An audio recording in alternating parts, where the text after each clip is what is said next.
chers amis, bonsoir et bienvenue pour une nouvelle rencontre éclectique de l'Institut universitaire Maïmonide Averroès Thomas-d'Aquin. Je souhaiterais excuser en préambule Michael Delafosse, maire de la ville de Montpellier, qui présente les vœux, du reste, au même moment, au Quorum de Montpellier. Carole Delga, qui est présidente de la région Occitanie Pyrénées-Méditerranée. Madame le professeur Mireille Nas-Lebel, qui est présidente de l'Institut Maïmonide. Charles Guy, président délégué. Et saluer la présence d'amis, de personnalités, d'institutionnels, autorités civiles et religieuses présentes, et universitaires également.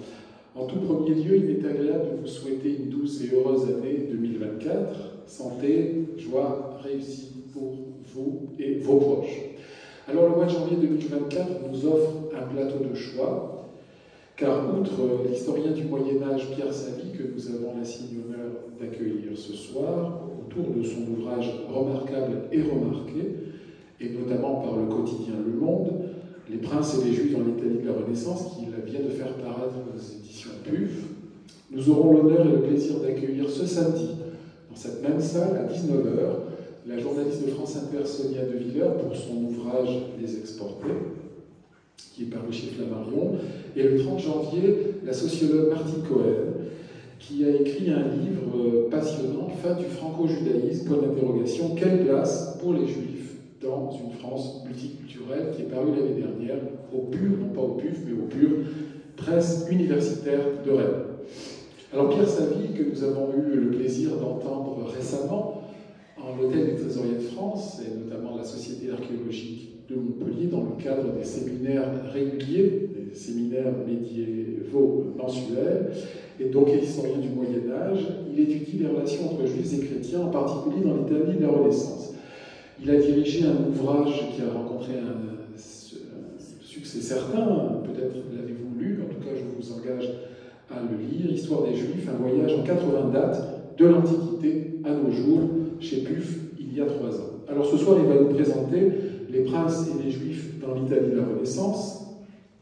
L'historien livre une fine analyse des différents régimes italiens de la Renaissance au prisme de leur politique juive. C'est ce que nous démontrait dans son article Marie Lejoux du journal Le Monde. Au moment où les royaumes d'Occident expulsent les représentants de la loi mosaïque, les princes de l'Italie de la Renaissance, eux, les gardent à leur côté ou les accueillent. Alors pourquoi, tant dans le duché de Milan, celui de Savoie, dans la Ferrare des Este ou la Mantoue des Gonzague, les Juifs sont-ils même mieux acceptés que dans les républiques oligarchiques voisines comme Venise, Gênes ou encore Firenze, Florence? Eh bien, c'est ce que Pierre va nous expliquer savamment ce soir. Cette soirée est donc organisée en partenariat avec la librairie Sourams. Pierre Savy aura le plaisir de vous dédicacer ses ouvrages à l'issue de la conférence débat. Il m'est agréable de remercier les médias qui ont annoncé l'événement. Vous pouvez nous retrouver sur Twitter, visionner l'ensemble des rencontres et conférences sur notre chaîne YouTube. Avant de lui céder la parole, je vais donner rapidement la parole à Roger qui va vous présenter effectivement un bulletin de souscription. Et puis après, nous ferons une minute de silence pour les Maïmonidiens qui nous ont quittés récemment. Roger. Merci Michael, bonsoir à tous et à toutes. Alors juste deux points d'organisation. On a communiqué par mail à différentes reprises sur le fait qu'on était en train d'entreprendre une rénovation de nos outils numériques.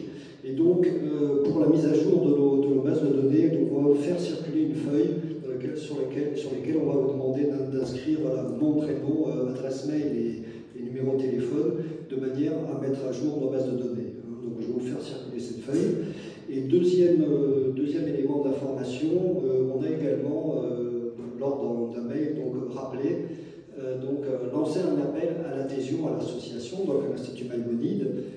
Donc l'Institut Maïmonide existe maintenant depuis près de 25 ans. Vous connaissez le haut niveau de qualité des événements qui sont proposés. Et donc ce que l'on appelle, c'est que les sympathisants deviennent des adhérents, donc ils souscrivent à l'association. Donc l'adhésion annuelle, on n'a pas attendu les soldes, le montant annuel est de 30 €. Donc voilà. Donc c'est un montant extrêmement raisonnable et donc c'est une façon aussi pour vous de montrer votre soutien aux activités de l'Institut que de souscrire. Donc voilà, on va également vous faire circuler un bulletin d'adhésion. Voilà. Merci de votre attention et puis je passe la parole à Michael et à Pierre Sadi. Merci Roger. Effectivement, le fait d'adhérer est une marque de soutien, d'adhésion à notre cycle de rencontres et conférences. Alors j'aimerais que l'on observe une minute de silence pour les Maïmonidiens qui nous ont quittés récemment, deux conférenciers, et non des moindres, professeur Emmanuel Leroy-Ladurie, Edgar Eichmann, mais également des amis des gens du public, Marie-Thérèse Nakache, Gilberte Boudboul-Dahan, Daniel Azoulay ou encore Margaret Naïm.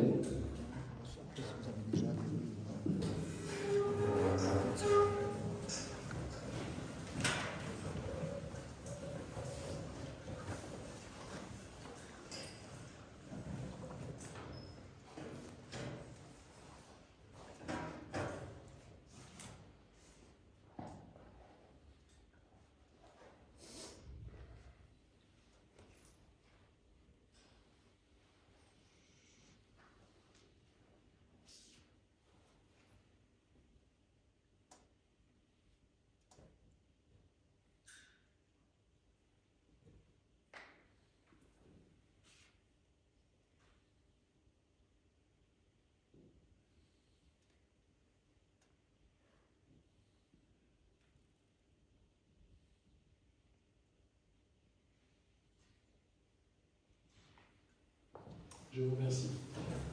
Voilà, je cède la parole à Pierre Sadi pour nous présenter son dernier ouvrage.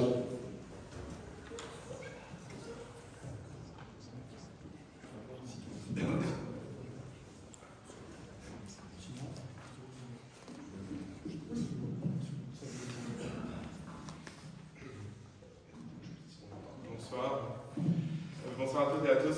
Merci infiniment à Michael pour ses gentils mots d'accueil et puis pour son invitation dans cette ville que je savais magnifique, mais également dans cette salle dont je découvre à quel point elle est splendide pour un médiéviste. Parler sous ses voûtes est particulièrement réjouissant. Je suis très heureux de vous présenter ce soir le livre dont Michael Yankou vient de dire un mot. Ce livre qui est tiré de ce que les universitaires appellent une habilitation à diriger des recherches, un énième diplôme qu'on passe quand on est avancé dans la carrière, et qui comporte un mémoire inédit. Donc j'avais décidé de travailler dans le cadre de ce mémoire inédit, soutenu en 2022, donc il y a 2 ans, presque jour pour jour, sur la question des politiques juives des princes. Et puis ce mémoire a été rédigé comme un livre, enfin il est sorti assez vite comme livre, effectivement, au mois d'avril dernier au Presse universitaire de France, et c'est de lui que je vais vous parler. Donc l'objet qui a retenu mon attention durant ces longues années de recherche, depuis disons le milieu des années 2010, enfin c'est autour de ça que j'ai travaillé pendant de nombreuses années, c'est ce que l'on appelle, mais c'est un peu un anglicisme, les politiques juives, c'est-à-dire les politiques, non pas des juifs, même si je parle un petit peu d'elles, j'essaie d'en parler un petit peu avec vous aujourd'hui, mais les politiques à l'égard des juifs, à l'égard des communautés juives, implantées dans l'Italie du centre et du nord, au bas Moyen-Âge, à la Renaissance, disons, autour du XVe siècle. Et particulièrement, parce qu'on ne peut pas tout faire, on ne peut pas tout traiter de façon intensive, je me suis concentré sur les politiques menées par les États princiers. Donc il y a une raison historique à ça, c'est pas que j'ai choisi au hasard les seuls États princiers, mais l'intuition, l'hypothèse, disons, de départ de ce livre, c'était que l'étude de ces politiques des princes à l'égard des Juifs était une bonne manière d'interroger le pouvoir princier, de réfléchir aux arcanes, aux fondements, aux valeurs fondamentales des pouvoirs princiers italiens. Donc c'est vraiment un livre qui, sur le plan disciplinaire ou sous-disciplinaire, disons, se situe à la croisée de l'histoire politique de l'Italie, l'histoire des États et des études juives. Et en fait, je peux parfois dire, de façon un peu provocatrice, que le principal objet, d'ailleurs c'est le premier mot du titre, pas le deuxième, ce sont les princes et non pas les juifs. Il s'agit d'un livre qui parle les juifs, comme on dit en anglais, en pensant avec les juifs, thinking with the Jews, en réfléchissant avec eux, fondamentalement, ou en dernière analyse, disons, propose des réflexions sur ce que c'est que le pouvoir princier italien à la Renaissance, juste avant Machiavel, donc de la fin du XIVe au début du XVIe siècle. Cette réflexion historique, pas du tout théorique, sur le pouvoir princier, je l'ai menée à partir de sources empiriques, justement, pas à partir de sources théoriques. Il n'est pas interdit de lire Le Prince de Machiavel et d'autres traités moins fameux, mais très intéressants, bien évidemment. Mais dans ce livre, ce qui a nourri mon travail, c'était vraiment l'étude de la pratique politique. Dans une perspective non théoricienne, comment, en me situant vraiment au niveau des administrations, des correspondances princières, du fonctionnement de ces États des 14e, 15e siècle italiens, eh bien, on pouvait observer une politique à l'égard des Juifs, et ce qu'elle nous dit donc de la politique italienne plus en général. Je n'ai, par ma seule faute, pas la possibilité de vous présenter de diapositive. Bon, c'est une carte que vous pouvez vous imaginer que celle de cette moitié nord de l'Italie, bien au nord de Rome, hein, comme un espace politique très morcelé, hein, avec non pas une dizaine, comme on le croit, mais des dizaines et des dizaines, peut-être même plus d'une centaine de pièces, de puzzles, de taille très variable. Donc on a parfois de beaux aplats de couleurs hein, en cartographie, vous savez, pour représenter le duché de Milan, le duché de Savoie, enfin, ces grands états princiers que Michael Bianco vient de rappeler, qui sont les principaux héros de mon livre, si vous voulez. Mais il y a aussi des pièces beaucoup plus petites, et en partie la cartographie est impossible, puisque les juridictions s'étendent avec des enclaves, avec des choses très changeantes d'une année à l'autre, et pas toujours très bien connues. Donc c'est un espace, pas unitaire, hein.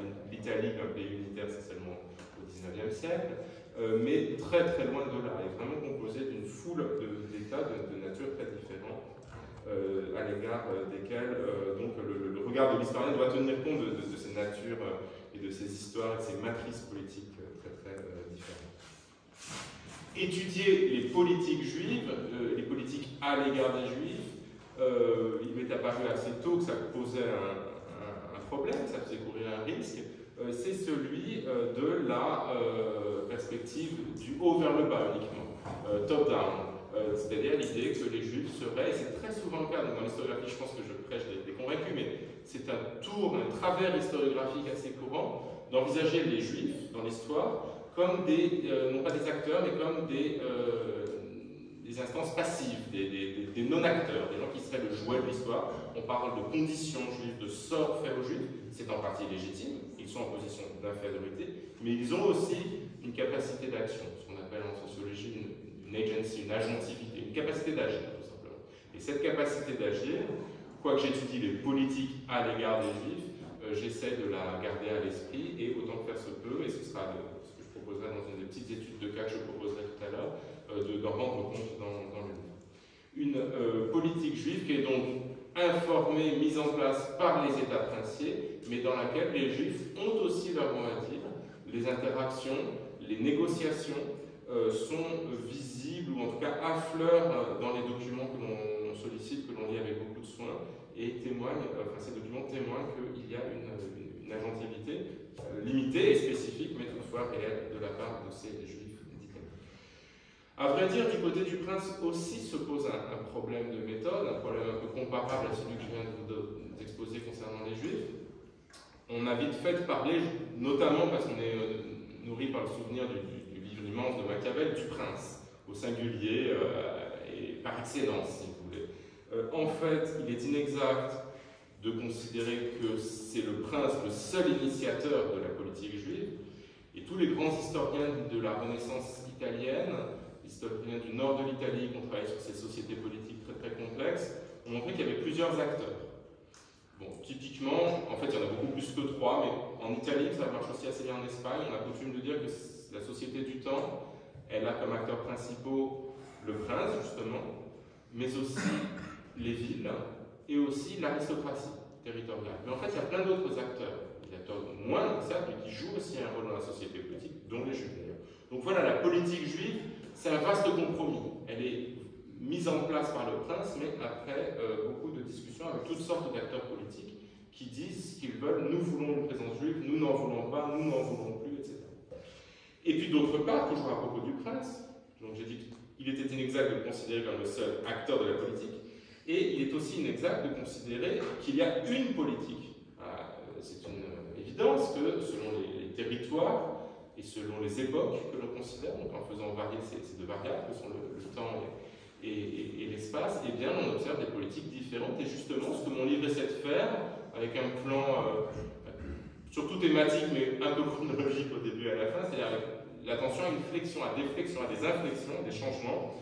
Et pour vous le dire déjà, surtout je ne reviendrai pas tellement ce soir, ce qu'on observe, c'est une politique juive des princes assez favorable et un durcissement, pas seulement à l'égard des juifs d'ailleurs, un durcissement de la politique, de la violence politique, de la tension politique à la fin du XVe siècle. Et puis au XVIe siècle, il y a l'expulsion d'Espagne qui se passe en 1492 et la création des ghettos. Enfin, il y a un nouveau cycle qui se met très clairement en place du côté de l'Italie et c'est là que s'arrête mon livre.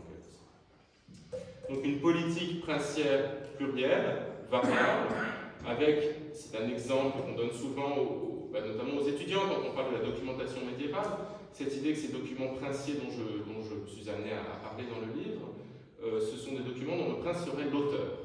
Et quand on entend auteur, en français, on pense à quelqu'un qui a écrit éventuellement de sa propre main.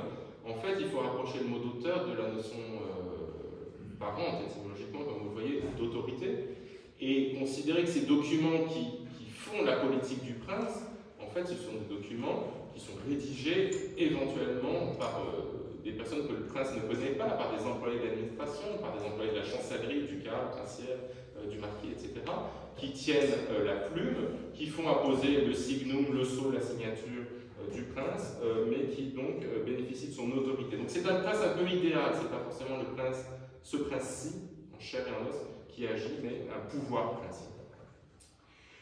A contrario, du côté des Juifs, et c'est un peu inhabituel, je pense que les choses sont assez claires. C'est qu'autant la figure princière, comme je viens de le dire, est une figure un peu idéale, et que l'on observe en sollicitant les sources en ce sens, mais qui renvoie à une multitude d'acteurs, autant l'identité des Juifs, à l'époque que je considère, elle est complexe, elle est riche, elle est évolutive, hein, je ne voudrais pas être mal compris, enfin, et elle est historicisée, bien évidemment, mais elle est assez claire aux yeux de la société. On est chrétien ou l'on est juif, on peut éventuellement cesser d'être juif pour devenir chrétien, il n'y a pas une immense pression en ce sens, contrairement à ce qu'on pourrait croire dans lesquels que j'étudie, mais c'est bienvenu, la société alentour applaudit quand quelqu'un devient chrétien. Il est beaucoup plus mal vu, vous en doutez, de cesser d'être chrétien pour devenir juif, on a quelques cas très rares. Généralement, ça finit mal ou ça finit très loin. C'est-à-dire que les individus qui accomplissent ce passage vers le judaïsme sont souvent amenés à aller en Orient, en Afrique du Nord, etc. Bref, la plupart du temps, ces doutes très modernes, un peu lévinassiens sur qui est juif, suis juif, es-tu juif, qu'est-ce qu'être juif, etc., qui sont des questions passionnantes et actuelles, ne se posent pas énormément. Il faudra beaucoup d'histoires qui sont hors de mon livre. Le maranisme, justement ces mélanges d'identités, ces conversions plus ou moins imposées qui sont plus ou moins bien faites pour que les identités se troublent. Alors je ne peux pas dire, et je le répète, que ce sont des identités simples et figées, mais voilà, les sources semblent témoigner d'une situation où on sait assez bien qui est juif. Voilà tout simplement ce que je veux dire. Alors c'était là le premier point de mon propos. Je voulais un petit peu poser le problème, hein, enfin dire ce dont je parlais, dire avec quels acteurs je m'étais trouvé à travailler pendant quelques années pour étudier cette question des politiques juives des princes du nord de l'Italie. La deuxième question que je voudrais à présent traiter, c'est celle de la documentation. Question cruciale pour l'historien, d'autant que l'on le sait, on a surtout pour les périodes anciennes une documentation plus ou moins riche, mais jamais aussi riche que ce qu'on peut avoir pour aujourd'hui. Et donc, notre regard est conditionné par la documentation dont on dispose, c'est une évidence. Je dispose, pour traiter de cette question, de sources internes, disons, c'est-à-dire produites par les Juifs et destinées premièrement à des Juifs, en nombre relativement limité. Et je dispose de sources externes, produites hors de ces communautés, en nombre beaucoup plus grand, avec un problème très net, très clair, qui se pose, un problème de méthode. D'une part, les sources présentent la même réalité sous des jours différents. C'est intéressant, mais on a là une sorte de distorsion entre les sources qui est assez frappante. Et d'autre part, ces sources abordent des réalités assez éloignées. Elles sont un peu incommensurables. Les sources juives, majoritairement dans les cas du XVe siècle, et ça va durer en tout cas jusqu'au XVIe, ce sont des sources qui relèvent de la vie intellectuelle, de la littérature rabbinique, du commentaire, mais on n'a pas encore de sources communautaires, très peu de ces cahiers, de ces registres qui, à partir du XVIe et du XVIIe siècle, sont conservés sur papier dans les registres des communautés en Italie ou éventuellement en Israël. Ça, on n'a pas ça pour le XVe siècle. Ce sont donc des sources qui sont relativement peu utiles à mon travail. Là où les sources produites par les pouvoirs civils ou par les chrétiens, si vous voulez, sont, elles, extrêmement riches et extrêmement utiles. Je peux, de façon un peu schématique, proposer d'envisager cette documentation comme constituée de 3 blocs différents que j'ai essayé de parcourir, pas exhaustivement, mais disons le plus possible, tous les 3. Et je commence par le plus important, celui dont je me nourris dans l'essentiel des notes de bas de page du livre, les correspondances politiques.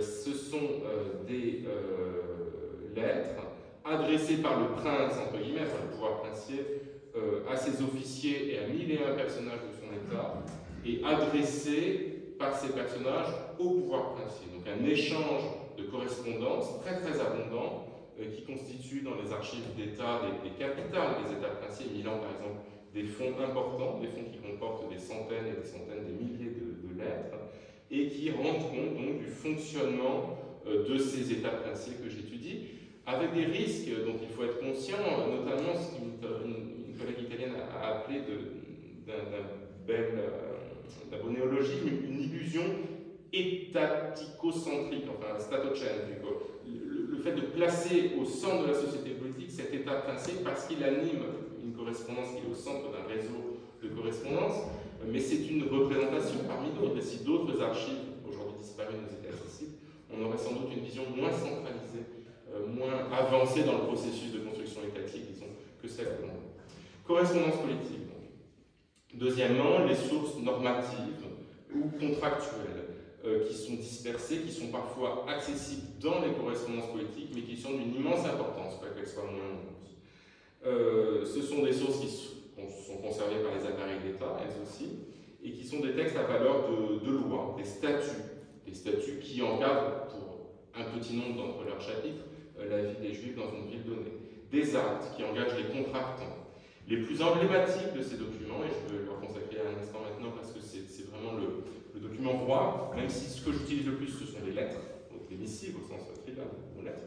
Ce qui est le plus important et le plus caractéristique surtout, c'est un document auquel on donne le nom italien de condotta. Une condotta, bon, c'est la même racine que conduite, mais c'est pas du tout intuitif, hein, le mot condotta. Vous le retrouvez ce mot dans le substantif de condottière. Ça n'a rien à voir, sauf que j'ai maté sur des condottières, donc ça m'a amusé, mais ça n'a guère amusé que moi de passer d'une condotte à l'autre. Mais le condottière, vous savez, c'est le mercenaire qui prête ses services militaires à un prince, à une ville, au terme d'un contrat. Et ce contrat porte le nom de condotta. Donc il est conduit, comme on dit dans les sources italiennes, il est engagé, si vous voulez, pour rendre un service militaire. Je pourrais vous en parler, mais ce serait une autre conférence.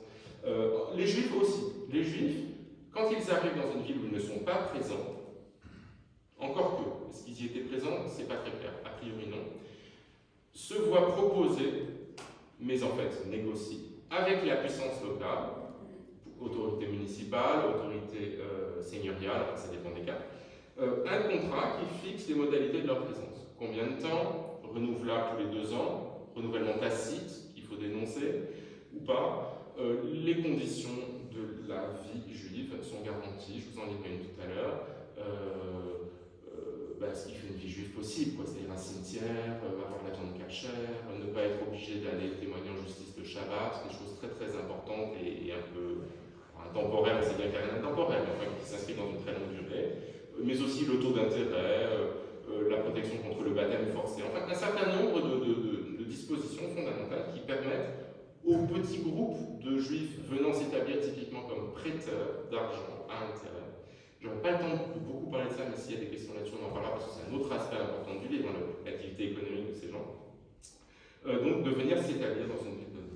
Donc, après les correspondances politiques, le deuxième massif documentaire, ce sont ces sources normatives et particulièrement les condotte, qui sont un document passionnant, pas encore bien, comment dirais-je, il n'y a pas de base, enfin, il n'y a pas de base informatique, j'entends, de mise en série de ces condotte. Donc, selon que vous êtes historien de telle ou telle ville d'Italie, vous connaissez vos condotte, mais la mise en série de ces documents serait passionnante. Il y a des bribes qui apparaissent. Il y a une historienne allemande qui a observé que dans certaines condotte concédées patriarche au nord-est de la péninsule, on trouvait des éléments textuels en latin identiques à ce qu'on trouvait dans des documents chartes germaniques, donc rédigés quelques dizaines d'années plus tôt et quelques centaines de kilomètres plus au nord. Donc, cette similitude textuelle est la preuve suffisante, même si on n'a pas de document qui parle de ça par ailleurs, de l'agentivité juive. Si des gars qui se pointent à Vicence en 1450 obtiennent que dans la Condotte, il y ait les mêmes mots que ce qu'avaient leurs arrière-arrière-grands-pères à Nuremberg en 1400, avec vraiment le même phrasé, le même élément textuel, c'est bien qu'ils ont dans leur bagage, dans leur valise, un petit bout de parchemin pour dire on aimerait bien créer ça. Donc c'est un document passionnant, mais étudié, bien étudié par de grands historiens, mais peut-être qu'il serait intéressant de pouvoir les mettre en série davantage.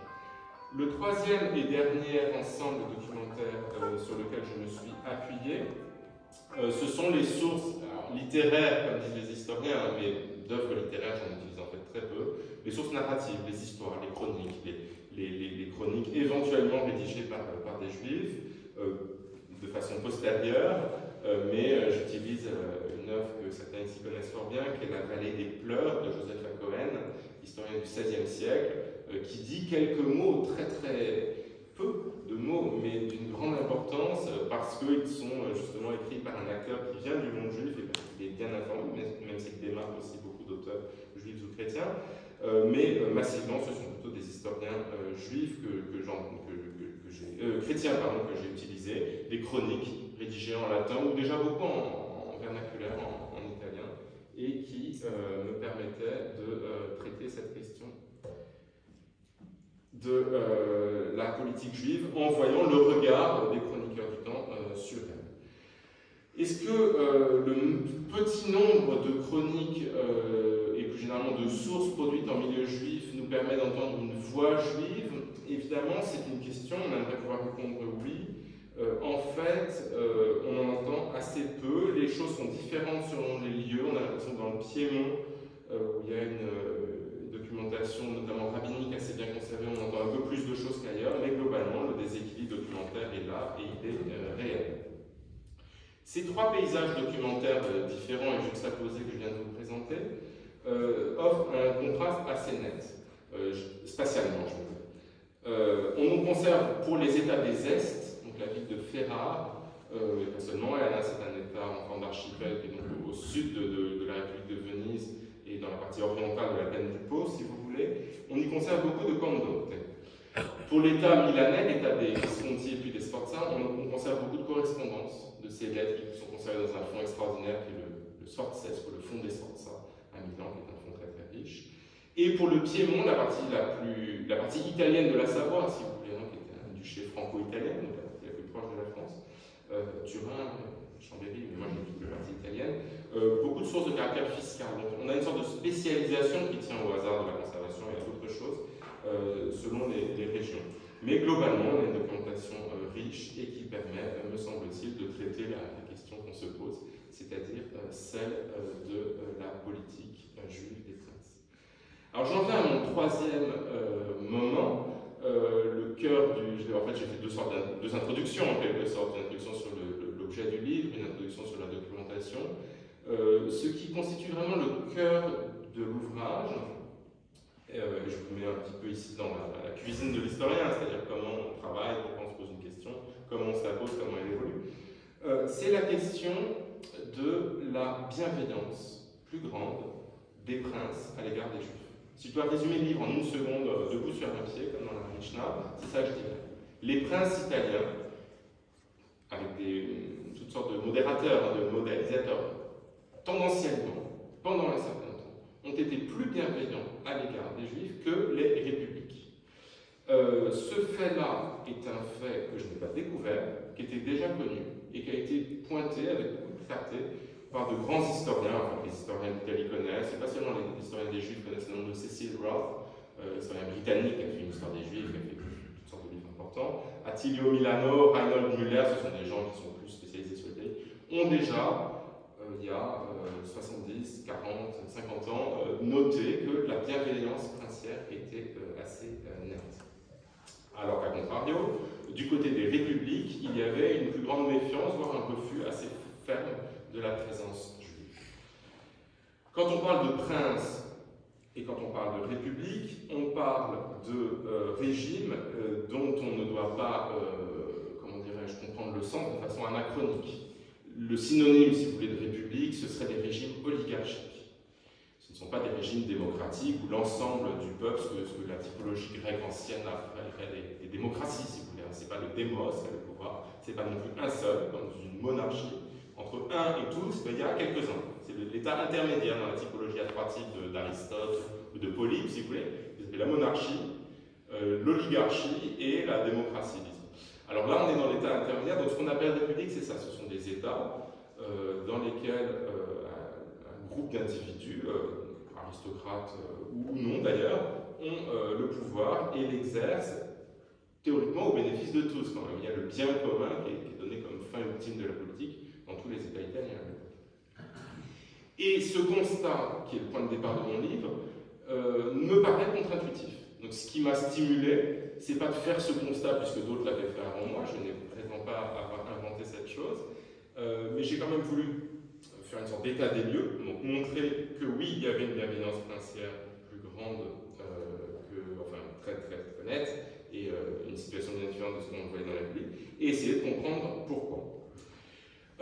Les États princiers se comportent mieux à l'égard des Juifs, sont plus accueillants à l'égard de la présence juive pour des raisons compliquées, et la conclusion de mon livre apportera quelques éléments de réponse.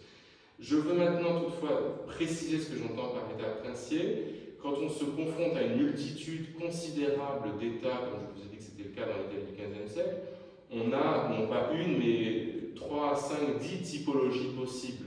Moi, je me suis ici arrêté avec vous rapidement sur le nombre de gouvernants. Si on réfléchit, État princier, État oligarchique, pour l'État démocratique, il n'y a pas de type incarné, donc n'en parlons pas. Ce qui varie, la variable, c'est le nombre de gouvernants, un ou plusieurs. Mais il y a d'autres manières de classer les États, et je pense que pour la question des politiques juives, ce serait intéressant aussi de retenir d'autres façons de considérer les États d'origine urbaine, d'origine dynastique, enfin on pourrait les classer autrement. Il m'est apparu à moi que, donc c'est une des hypothèses du livre, si vous voulez, que le régime politique était déterminé. Donc je crois, éventuellement ça suscite des désaccords, que c'était cette question du régime qui permettait de rendre compte de la façon la plus forte, avec la plus grande variabilité des politiques juives. Mais ça ne veut pas dire que d'autres classements typologiques ne rendraient pas compte aussi d'une variation, mais une moindre variation. Ça serait bien clair. Je pense que la corrélation avec le régime politique est très forte. Voilà ce que je veux dire. Donc ces principautés sont des États, alors je n'ai pas de carte, mais en deux mots, d'origine communale, c'est-à-dire des États où c'est d'abord la ville qui a pris le pouvoir contre l'empereur germanique. N'oubliez pas que la moitié nord de l'Italie, c'est de l'empire germanique. Donc Voltaire dira plus tard qu'il n'est ni saint ni romain et seulement germanique. C'est un peu vrai. On le croit germanique cet empire, mais à l'origine, c'est l'empire qui se veut l'héritier de Charlemagne, si vous voulez. Donc le nord de l'Italie est sous l'autorité impériale. Et au XIe, XIIe siècle, bien avant mon livre, les villes d'Italie ont fait la guerre, se sont liguées, ont combattu, ont parfois perdu, parfois gagné, et ont fini par arracher une autonomie à l'empereur, mais sans sortir de l'empire. Et c'est ce qu'on appelle le phénomène de l'institution communale. Et dans ces communes, il est arrivé au XIIIe siècle, au XIVe siècle, qu'un magistrat, un homme puissant, progressivement s'impose comme une sorte de magistrat extraordinaire de longue durée, s'accapare le pouvoir. On l'appelle dominus, qui veut dire le seigneur en latin. On l'appelle signore en italien. On l'appellera en italien plus tardif principe, princeps en latin. Donc c'est de lui que je parle quand je parle d'État princier. Ce sont ces États d'origine urbaine tout autant que les républiques, mais, ou la plupart du temps en tout cas, mais qui ont progressivement basculé dans un régime seigneurial. Et si l'historiographie florentine, humaniste, ou même après la Deuxième Guerre mondiale, voyait dans ces États princiers des préfigurations de la tyrannie, et dans les États comme Florence, des champions de la liberté, moi j'ai essayé de sortir de cette mythologie pour observer de façon un peu plus objective, disons, ou en tout cas déprise de tout engagement subjectif, la réalité du fonctionnement de ces États. Il m'est apparu que ces États princiers, quoique effectivement reposant sur la disposition du pouvoir dans la main d'un seul homme, étaient plus accueillants à l'égard des communautés juives. Au XIVe siècle, et surtout au XVe siècle, il se passe quelque chose de très net, très intéressant. Il se passe beaucoup de choses, il se passe notamment la simplification de la carte politique. Je vous ai parlé de puzzle tout à l'heure. Bon, les pièces du puzzle deviennent plus grosses. C'était un puzzle pour adultes, ça fait un puzzle pour enfants, si vous voulez simplifier. Alors, il reste des toutes petites pièces, mais voilà, les États grossissent, les États conquièrent leurs voisins et les englobent dans leur propre structure politique. Et parfois, les États basculent vers la forme seigneuriale. Et alors, pour nous, c'est super intéressant, parce que si je pose que le régime politique est déterminant de la politique juive, quand j'ai un État qui passe d'un régime politique à un autre, en toute logique, il faudrait que la politique juive de cet État évolue elle aussi. Et ça se produit. Ça ne se produit pas à Venise, qui va rester sérénissime république jusqu'à Napoléon. Alors, elle change en fait de politique juive, hein, mais à l'époque que j'étudie, moi, elle est très fermée aux juifs de Venise. C'est avant le ghetto. En revanche, Florence constitue un exemple extraordinaire, puisque c'est une république, c'est même la république, l'oligarchie par excellence, c'est prise de liberté, luttant contre les méchants milanais. Et puis progressivement, une famille devient princière sans le dire. Ce sont les Médicis, évidemment. Et puis ils se font chasser, et puis ils reviennent. Et le sort des Juifs de Florence suit d'une manière parfaitement mécanique le sort des Médicis. Donc à mesure que prennent les rênes du pouvoir, les membres de la famille Médicis, les communautés juives sont acceptées, on leur propose des taux d'intérêt intéressants, si je peux user cette redondance, bref, ils viennent travailler en ville. Quand on les chasse, le gouvernement populaire, Savonarola, ce genre de choses, ils déguerpissent, merci beaucoup. Et puis, quand enfin ils reviennent, eh bien les Juifs reviennent également. Donc, là aussi, c'est quelque chose qui corrobore assez nettement, je crois, cette idée d'un lien entre régime politique et présence juive. Ce qui caractérise ces systèmes seigneuriaux, c'est des phénomènes de sacralisation du pouvoir, mais surtout de dynastisation. C'est-à-dire que ce premier magistrat, assez naturellement, enfin, il n'y a rien de naturel, mais disons de façon assez attendue dans la société médiévale, s'empresse de créer des systèmes dynastiques. Et c'est ainsi que des lignages, qui ne sont pas royaux, si vous pensez aux Capétiens, parce qu'il n'y a pas du tout, hein, mais ce sont donc des lignages seigneuriaux qui portent des noms de famille, les Visconti, les Sforza, les Médicis à la rigueur, les Est, qui eux sont d'origine féodale en plus, pour les États des Est. En Savoie également, il y a des dynasties qui parfois s'interrompent ou passent à des branches cadettes, mais qui témoignent de cette évolution très très nette. Les politiques mises en œuvre par ces systèmes politiques, donc seigneuriaux puis princiers, que j'appelle généralement princiers, les seigneurs puis les princes de l'époque de Renaissance, divergent largement de celles qu'ont mis en œuvre les communes restées oligarchiques. Et ma question est, donc, que furent ces politiques? Qu'est-ce qui les détermina? Est-ce qu'on peut les décrire pour proposer donc, une typologie assez ferme? Et surtout, qu'est-ce que la variation de ces politiques à l'égard des Juifs nous dit de l'État princier? Je vous l'ai dit que c'était ma question. Alors pour répondre à cette question, j'avais préparé un dossier documentaire que heureusement j'ai toutefois sur mon téléphone et qui va donc m'amener à vous proposer, comme je l'ai dit tout à l'heure, dans la quatrième partie de mon exposé, 4 études de cas.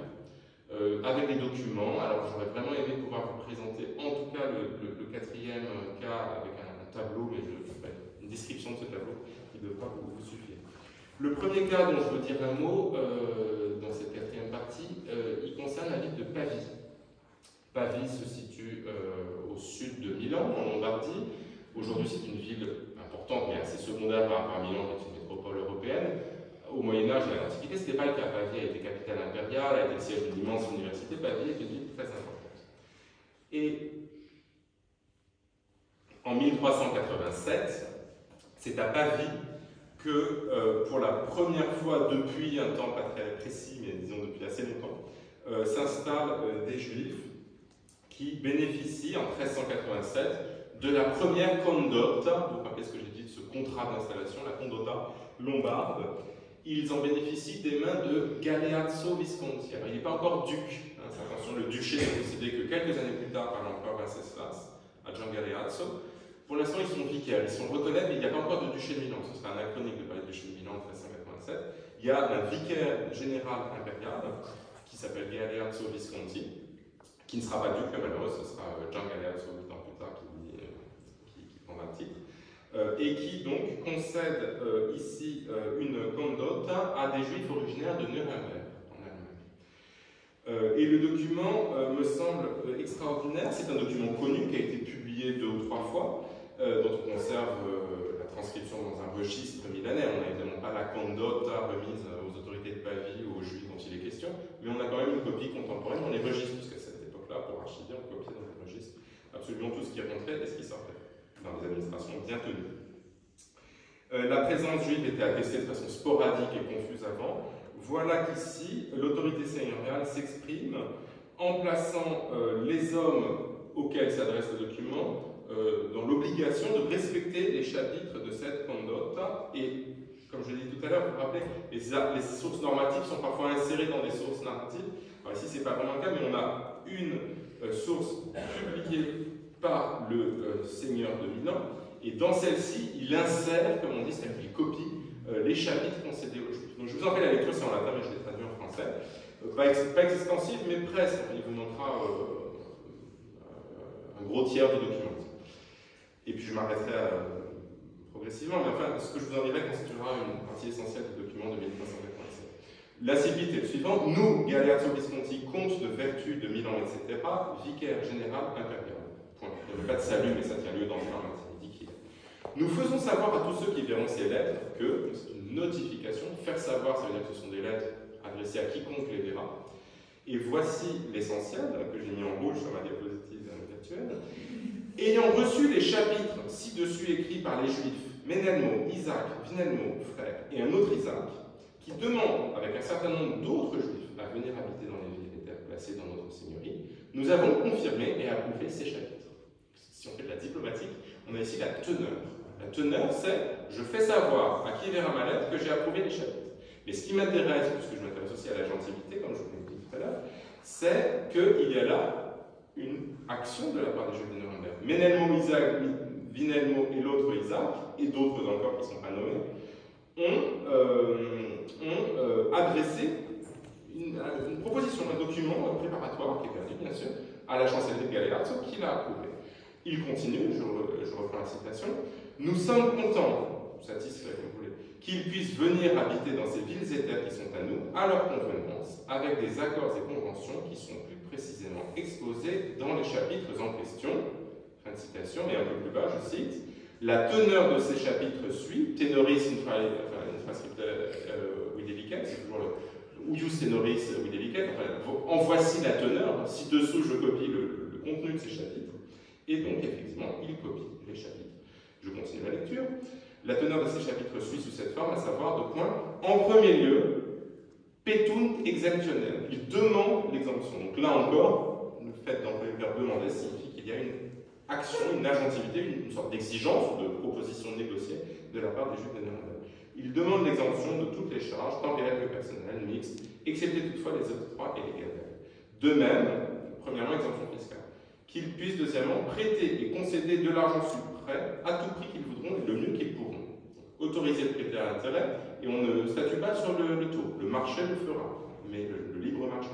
Mais les Juifs proposons ce qu'ils voudront, mais on n'impose pas de taux maximum. C'est une conduite, une condotte assez libérale.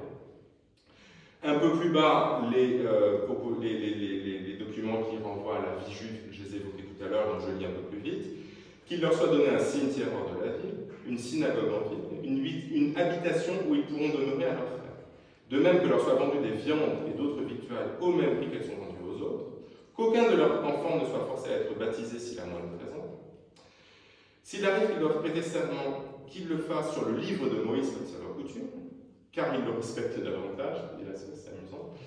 De même, effectivement, les faire jurer sur les évangiles, ce n'est pas très contraignant, la Torah est préférable. Je reprends la lecture. De même qu'on ne les empêche pas de vivre selon leurs habitudes et leurs mœurs, qu'on ne reçoive pas d'autres commerçants juifs contre la volonté de ceux-là. Ça fait un écho anticipateur à plein de moments où les Juifs protestent contre l'arrivée d'autres Juifs parce que ça viendrait casser leur business, faire baisser le taux d'intérêt. En témoignage de cela, nous avons ordonné de faire rédiger les présentes lettres, données à Pavie le 5e jour de novembre 1387. Fin de citation. Voilà, je ne m'arrête pas beaucoup plus longuement sur ce document puisque le temps passe, je l'ai déjà suffisamment commenté. Le contenu décisionnel de ce document donné par le vicaire de Milan, il est est assez fort. Il s'agit de laisser venir un petit groupe.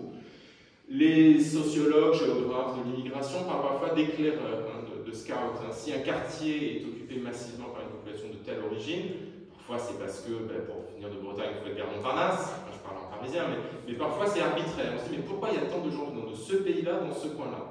Eh bien, c'est ce phénomène de boule de neige. Quelques-uns arrivent, si ça se passe bien, ils font venir des amis, des voisins, des parents, enfin, et puis la croissance naturelle fait que... Et donc là, c'est un tout petit noyau, 4-5 chefs de famille, si ça fait 30 personnes, c'est le bout du monde, mais qui va donner naissance à une ville, à une communauté, pardon, dans la bonne ville de Pavie, relativement prospère, et avec de grands personnages, dont l'un sur lequel je suis en train de travailler, c'est pas beaucoup dans le livre, mais depuis je m'y attelle, qui est un certain Mano de Pavie, qui est un des plus riches et des plus puissants banquiers du duché de Milan, dans le 2e, 15e siècle, qui a été établi à Pavie, quoique d'origine allemande et vénitienne.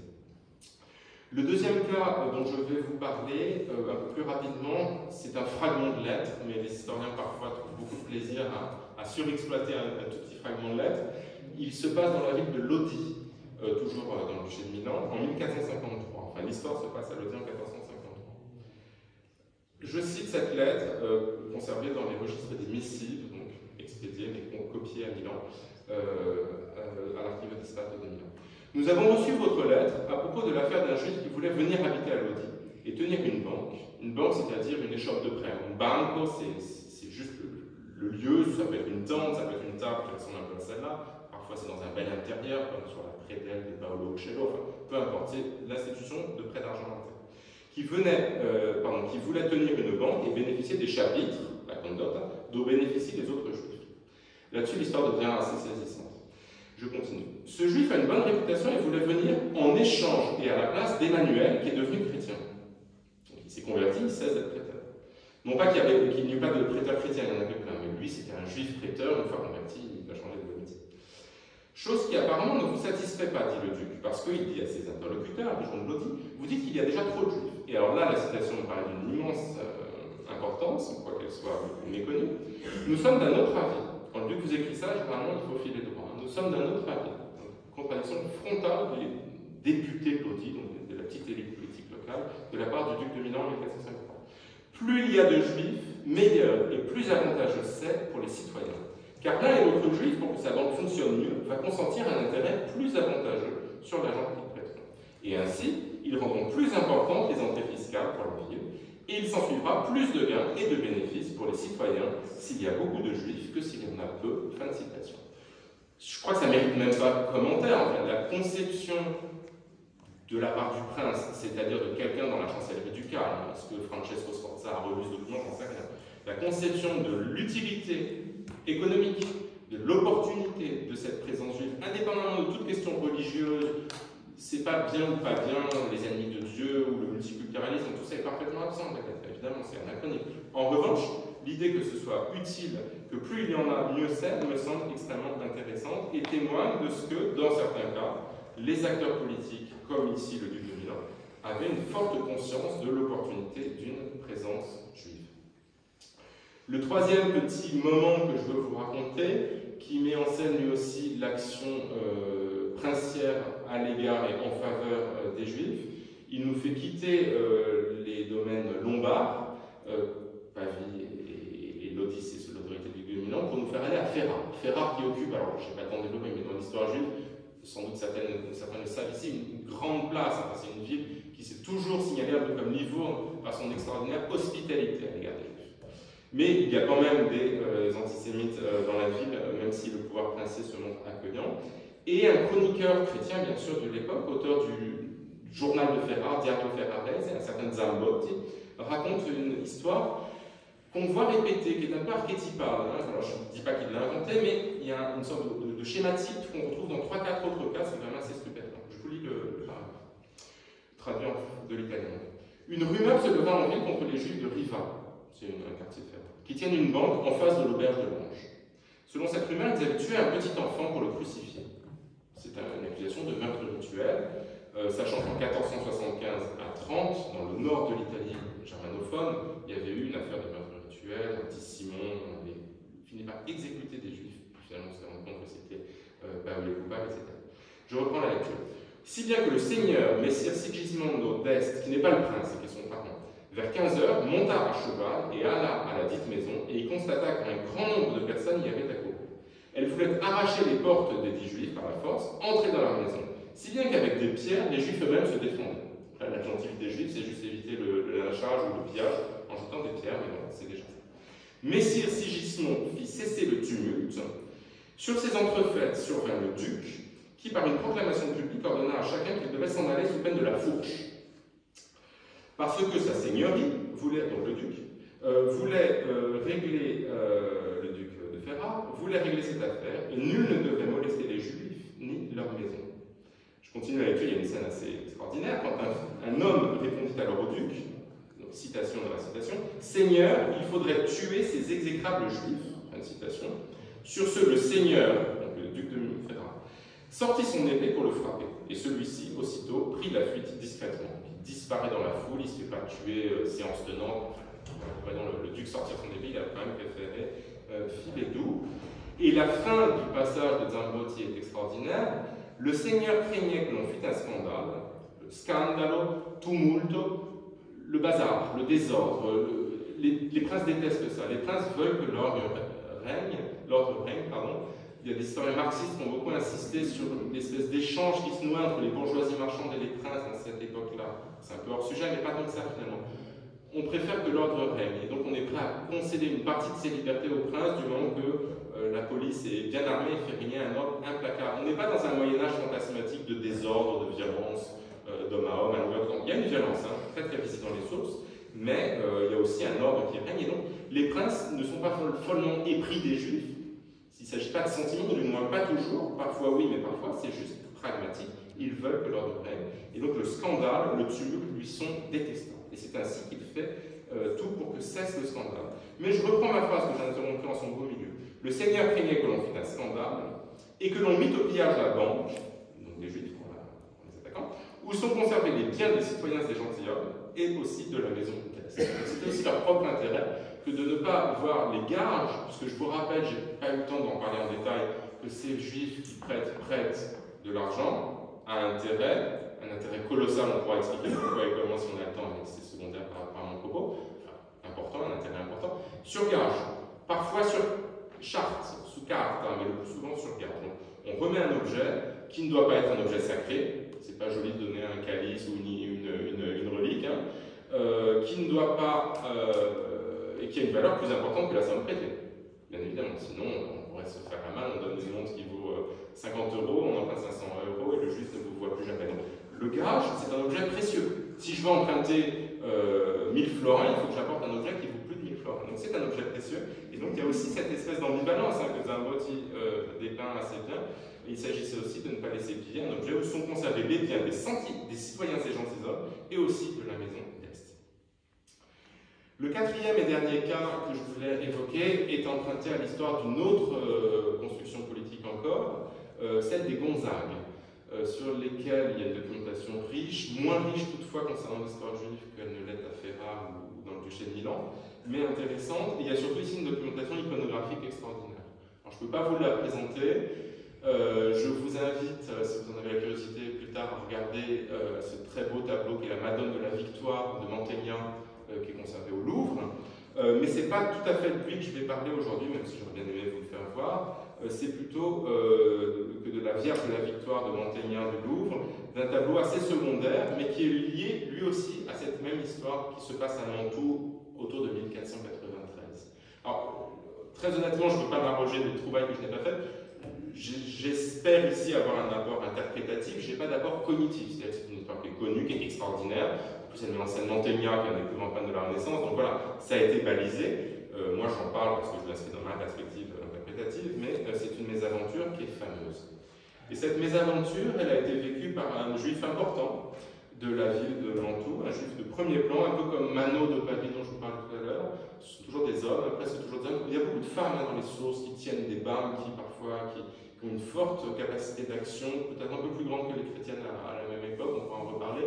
Mais voilà, les plus riches et les plus importants, ce sont des hommes. Et en l'occurrence, c'est un certain Daniel Norsa de Norcia, de Nursie, si vous voulez. Bon, son nom de famille, c'est Norsa. Il meurt en 1528, donc il reste encore plus de 30 ans à vivre quand il lui arrive cette triste aventure au milieu des années 1490. Daniel Norsa, s'établissant à Mantoue, banquier prospère et respecté, dans une ville qui n'est pas du tout en proie à des violences antisémites et à des pogroms, enfin, on n'est pas du tout là dans l'Italie du XVe siècle, achète une maison sur la façade extérieure de laquelle est représentée la Vierge, une Madone. Il se soucie d'obtenir l'autorisation de l'évêque et de la duchesse, donc pouvoir religieux et civil, de détruire cette image. C'était une mauvaise idée, mais il l'a fait de façon légale. Il faut concevoir qu'un juif n'ait pas envie d'avoir une Madone sur sa maison. Et donc, de façon légale, il fait retirer cette image. 2 ans se passent, sans problème, et puis 2 ans plus tard, à la veille de l'Ascension, en l'absence de Daniel, les habitants, qui sont dans une époque différente, avec une prédication des frères mendiants différente, avec une hostilité aux préjuifs différente, enfin, pour toutes sortes de raisons un peu confuses, les habitants ne supportent plus ce qu'ils acceptaient depuis 2 ans. Mantoue, c'est une ville de taille moyenne, enfin, où on passe, le centre historique est relativement modeste, il y a des grands palais princiers, certes, enfin, c'est la maison de Daniel et d'Anorcha, ils l'avaient sans doute vu 1000 fois. Ils se rassemblent devant la maison, ils se mettent à vouloir éventuellement la saccager, jeter des pierres, vraiment. Et là, un certain Jacopo de Capua, peu importe, fait exactement ce qu'a fait Sigismondès tout à l'heure. Il arrive sur son beau cheval, il disperse la foule. C'est pour ça que je parlais de quelque chose d'un peu archétypal tout à l'heure. Le même phénomène, un homme, un chrétien, mais qui, sauveur monté à cheval, investi de l'autorité seigneuriale par délégation, intervient et disperse la foule. En 1495, le banquier, Daniel Norsa, écrit au Gonzague, et c'est la principale source qui nous raconte cette histoire, en se plaçant vraiment, je fais un clin d'œil à l'expression utilisée, thématisée par Hannah Arendt ou par Yerushalmi, si vous voulez, dans l'alliance verticale. Il se place sous, je cite, il veut vivre et mourir sous l'ombre de son excellence. Il est vraiment dans une parfaite soumission et obéissance. Il raconte comment il a fait l'acquisition d'une maison où étaient figurés des saints, comment il a obtenu du vicaire de l'évêque le droit de les enlever, et comment il se sent maintenant menacé. Et là, il se passe quelque chose qui témoigne de ce que l'amitié pour les Juifs, attesté à Ferrare, je ne peux pas parler de tout, mais à Ferrare, il passe la nuit à jouer aux cartes avec son meilleur ami juif, la ville gronde parce qu'il n'a pas procédé aux nominations des officiers, enfin c'est assez marrant ce qui se passe à Ferrare. Mais à Mantoue, il n'y a rien de tel. Il y avait une protection de la présence juive par opportunisme économique et politique, et puis à un moment, les choses se retournent, et la concession faite par les Gonzague, par le marquis de Mantoue à Daniel Norsa devient inacceptable. Et d'un seul coup, le pouvoir princier décide tout au contraire de faire raser la maison de Daniel, et sur cette maison se tient aujourd'hui une église, on peut voir, l'église Sainte-Marie de la Victoire, payée sur les deniers du banquier. En outre, il faut faire réaliser un tableau d'autel, et c'est ainsi que Daniel et Danorcha fait réaliser par André Mantegna, le plus grand peintre du temps, 1431-1506, donc au sommet de sa gloire, et dont l'œuvre est très très liée à l'histoire de Mantoue, cette Vierge de la Victoire, qui commémore la victoire qu'on n'est pas vraiment une d'ailleurs de Fornoux, et qui se trouve au Louvre. On voit ici l'instabilité, la versatilité remarquable de la politique princière. Francesco Gonzaga répare une sorte de faux pas politique. Il avait fait une concession que la population n'apprécie pas, et donc il fait porter sur le juif cette culpabilité, et puis trivialement il en profite pour faire payer un tableau et une église. Alors ce que j'aurais aimé vous montrer, c'est un tableau qu'on trouve quand même sur internet, mais qui est beaucoup moins beau, qui représente donc de l'école lombarde, des années 1510 à peu près, qui lui est encore à Mantoue, dans la basilique Saint-André, qu'on peut voir à Mantoue, et qui représente en haut une vierge à l'enfant entouré de saints. Tout à fait en haut, il y a un petit cartouche dans lequel on lit Debe late Hebreorum temeritia, la témérité des Juifs a été chassée, donc un cartouche qui dit la victoire contre les Juifs, donc tout à fait en haut. Registre central, une vierge qui occupe l'essentiel de l'image. Et puis en bas, on a les 4 Anorcha. Donc ces gens qui sont défaits et qui sont humiliés, et c'est rarissime d'avoir de vrais portraits, sont représentés au bas de l'image. Isaac, le fils, sa mère, Daniel et le père, et sa belle-fille. Donc peu importe l'ordre, disons un homme, une femme. Les hommes, je les ai sous les yeux, je pourrais vous passer mon téléphone. Les hommes portent la rouelle. Le père Daniel, qui est un homme assez âgé, fait, semble-t-il, l'objet d'une caractérisation un petit peu caricaturale. Vous savez, le premier cliché antisémite, enfin, le nez crochu, c'est 1230, hein, donc ça existe déjà. Bon, là, cette image, elle est un petit peu caricaturale, mais enfin, globalement, on a l'impression d'avoir quand même plutôt 4 portraits. Et c'est une image assez extraordinaire aussi parce qu'elle nous montre la rouelle, le signe distinctif que portent les hommes, non pas les femmes, sur cette image de l'école lombarde de 1515. Donc plus haut, il y a Jean-Baptiste, Élisabeth, la Vierge, le Christ, mais ce n'est pas cela qui me retient ici. Vous avez là une histoire extraordinaire qui donne lieu à 2 tableaux conservés aujourd'hui, une église d'un intérêt architectural limité, mais qui est quand même une église des années 1500 et qui se trouve en centre-ville de Mantoue, et surtout la capacité, je crois, de mieux comprendre ce que cette politique princière peut avoir exceptionnellement de véritablement bienveillant, avec la notion, disons, de sentiment qui se trouve derrière cette notion, mais le plus souvent de calcul politique, ce qui veut dire que c'est marbre, mais ce qui veut dire que cela peut changer. Alors je vois qu'il me reste quelques minutes. Je voulais simplement conclure mon exposé avec une 5e et dernière partie qui essaie d'apporter un peu des réponses aux questions. J'ai beaucoup décrit de choses, j'ai pris 4 cas, mais je voudrais également répondre un peu aux questions initiales que j'ai posées dans le livre et ce soir. L'idée, me semble-t-il, qui rend le mieux compte de la bienveillance des politiques juives des princes, c'est l'idée que les communautés juives, communauté, le mot n'existe pas vraiment, on a, à la fin de la période, on va apparaître le mot d'université. Ça n'a rien à voir avec l'université au sens de lieu d'enseignement, d'ailleurs on appelle un studium au Moyen-Âge. Une universitas, en italien, c'est une communauté, vraiment.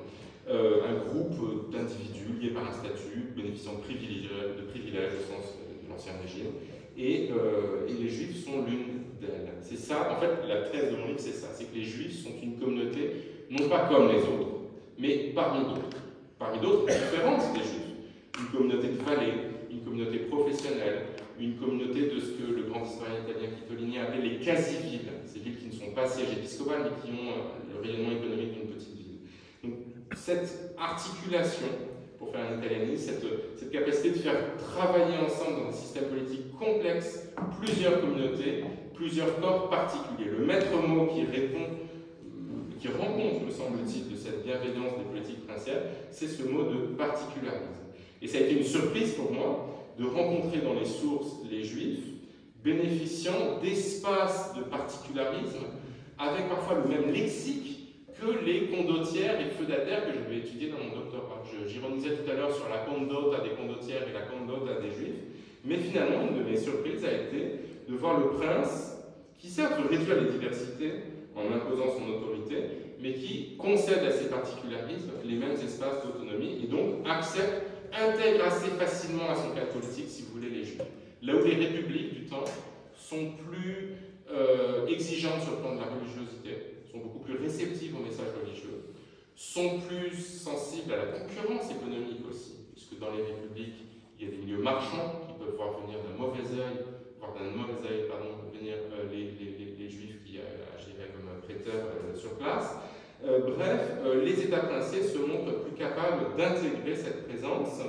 Il y a aussi un autre aspect parfaitement compatible mais très différent de celui que je viens de dire, s'agissant de la politique princière, c'est le fait qu'il y a une grande ambition d'autorité. J'ai parlé du désir d'ordre tout à l'heure dans les États princiers. Normalement, ça file doux, en tout cas c'est le rêve du prince, qu'il n'y ait pas de tumulte. Et du coup, c'est des choses que Guy Chardin dit de façon assez extraordinaire. Il a perçu, sous l'autorité d'un prince autoritaire, si j'ose dire, on est tous sujets. Et à longueur de temps, les sources nous disent, les Juifs, les sources princières, ont le droit à la justice comme nos autres sujets. Tu as mal fait de voler des chevaux à ce Juif parce qu'il a le droit, nous ne voulons pas qu'il ait des raisons de se plaindre. Il a le droit, à nul ne doit être nié la justice. Il a le droit à la justice. Donc des formules récurrentes, parfois 4 mots de latin au milieu d'une source en italien, mais qui montrent qu'il y a là un principe moral, selon lequel, dans un État princier, donc étonnamment, l'État princier est générateur d'une forme d'égalité devant la loi. Alors ça avec beaucoup de prudence, on n'est pas en 1791, évidemment, mais c'est quand même une étape du chemin, disons. Voilà, c'est pas la préfiguration de l'émancipation, absolument pas. De même que les républiques, dont je suis en train de dire du mal ce soir, ne sont pas les préfigurations de républiques une et indivisibles. Enfin là, ce serait de la bouillie. En revanche, il me semble que ce moment où le pouvoir exercé sur tous et acceptant les particularismes permet d'animer une société moins excluante est un moment important dans l'histoire des espaces politiques concédés aux Juifs en Occident.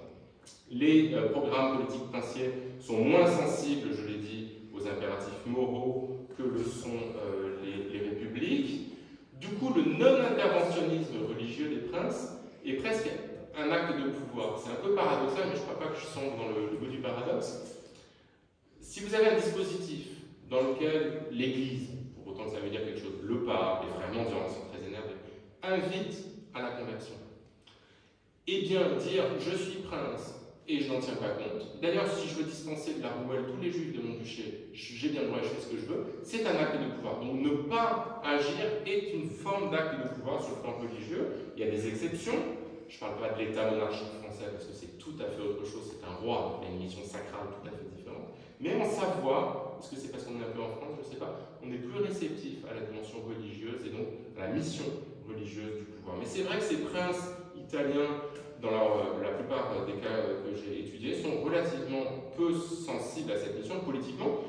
On les connaît individuellement, certains étaient très pieux, d'autres l'étaient moins, certains étaient très observants, très dévots, priaient à longueur de temps. Enfin, il ne s'agit pas de dire que la religion n'y a pas sa place, mais il y a une forme d'amoralisme, d'insensibilité au thème moral du côté des princes qui me paraît tout à fait frappante et intéressante. Je termine en évoquant de façon très allusive la conscience juive de ce phénomène. Finalement, ce serait intéressant de savoir si les juifs ont perçu cela. Alors localement, je pense que oui, et l'alliance verticale, ce fait, quand on est en situation de faiblesse, de se placer sous la protection du puissant. J'ai cité tout à l'heure le cas de Daniel et d'Anorsa qui se mettaient sous l'ombre de son excellence, le marquis de Mantoue. Donc je pense que dans certains cas, oui, il y a une conscience. En revanche, on a aussi le sentiment que parfois, si localement les Juifs étaient très fidèles au pouvoir princier, par calcul, par sens de l'intérêt, peut-être par conviction, s'ils étaient très confiants en l'alliance verticale, sur le plan théorique, ce n'était pas tout à fait ça. Et une chose qui ne manque pas de susciter ma curiosité, ma perplexité, c'est les positions d'un des plus grands juifs du temps, Isaac Abravanel, venu d'Espagne, et qui adopte à longueur de temps dans ses commentaires, il avait écrit le traité politique, mais il a fait beaucoup d'exégèse, et il y adopte une posture républicaine, en considérant que, en anti-monarchique qu'il est, anti-monarchiste, que choisir un roi en ce bas monde, c'est ignorer le vrai roi, qui est Dieu, et que donc il vaut mieux soutenir les régimes républicains, en soutenant que les républiques sont plus prospères, moins corrompues que les États princiers de l'Italie du temps. Bref, on voit parfois des phénomènes de distorsion entre les perceptions des acteurs et les perceptions des historiens. Alors je ne sais pas qui a raison, et c'est aussi des cas et des contextes assez différents, mais je trouve intéressant d'observer cette distorsion. Localement, la référence à l'alliance verticale est très courante chez les Juifs. Quand il y en a qui se fait arrêter, il se met à crier « Savoie, Savoie », Auxilium, Auxilium, Savoia, Savoia, au secours, Savoie, Savoie, pour dire sa fidélité à la dynastie au pouvoir dans le duché de Savoie. Mais à contrario, dans certains cas, et notamment cet intellectuel et homme de puissance, qui est Isaac Abravanel, on a le sentiment d'une certaine distorsion. Alors, il n'en est pas moins vrai que les Juifs ont bénéficié d'une reconnaissance et parfois même d'une forme d'invisibilité, sujets comme les autres, qui ne constitue pas une préfiguration, une préhistoire des progrès des Lumières, mais qui constitue une étape dans les progrès de l'idée de droit, un progrès très modeste. Il n'y a pas encore d'invisibilité parfaite. Je prends ici le lexique de Daniel Lochac, qui observe cette visibilité ou non-visibilité des minorités, notamment des Juifs dans la loi. Aujourd'hui, nous sommes dans une situation en France, en cas d'invisibilité, bien évidemment, des minorités religieuses. On n'en est pas du tout là, on est dans une société d'ancien régime, mais c'est quand même une étape dans un progrès non linéaire, discontinu, non cumulatif, mais toutefois intéressant, que je me suis proposé d'observer dans ce livre. Je vous remercie.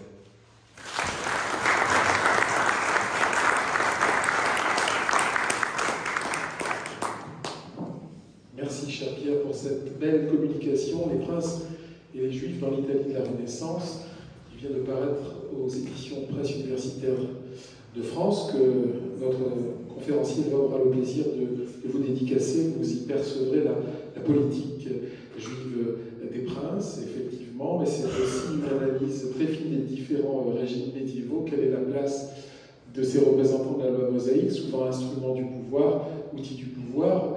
Vous les accompagnerez dans leur quotidien, une réussite parfois socio-économique, et évidemment aussi sujet par leur statut, de citoyens de seconde zone à des émeutes anti-juives comme lors du Vendredi 5 qu'a évoqué notre conférencier, notre scientifique. Y a-t-il des questions pour Pierre Savy? Oui, monsieur? Une question de précision, une note que j'ai prise. L'épisode de Ferrare, c'est dans quelles années à peu près? Je ne sais pas de la part. Vous l'avez dit, mais j'ai... Non, je ne suis même pas sûr de vous l'avoir dit. Et... dans la Gazette de Dans les années Ferrare. 1470, quoi. Je ne me rappelle plus la date exacte. 1400? Début années 1480, sans doute. 1480. Ouais. Ok. Je pourrais vous le retrouver, mais... À peu près. Quoi. Non, mais c'est ça. Merci. Les pages très très célèbres de l'histoire juive de Ferrare, elles sont écrites juste après, puisque, bon, je peux être dans le dire, mais en 1492, comme chacun sait, les rois catholiques expulsent les juifs d'Espagne. Il se trouve qu'ils règnent aussi sur le sud de l'Italie, donc quelques dizaines d'années plus tard, ils vont aussi s'en aller du sud de l'Italie. Et donc, des malheureux quittent l'Espagne, beaucoup vont au Portugal, mais certains vont vers l'Est, et arrivent, alors à Gênes, on les jette vraiment, c'est très triste, on ne peut pas vous accepter parce que la loi est la loi, en gros, c'est ce qu'on leur dit. En revanche, à Ferrare, on a une lettre extraordinaire qui se trouve facilement du duc de Ferrare du temps, donc 1492, Hercule, qui explique à quel point il est opportun de laisser venir ses familles. Et bon, il y a plusieurs explications possibles à sa bienveillance. Enfin, ça corrobore vraiment cette espèce de mythe ferrarais, d'une bienveillance, ou en tout cas d'un intérêt bien compris qui mène à une vraie tolérance à l'égard des communautés juives. Oui, bonsoir. Merci pour votre intervention, pour votre conférence. Bon, je suis un peu ignorante sur le sujet, donc voilà, c'est un univers qui se déploie. Je vais lire votre livre avec grande attention. J'avais deux questions. La première, vous dites donc, en fait, les sources, pardon, vous dites que les sources en fait juives d'époque étaient. Oui.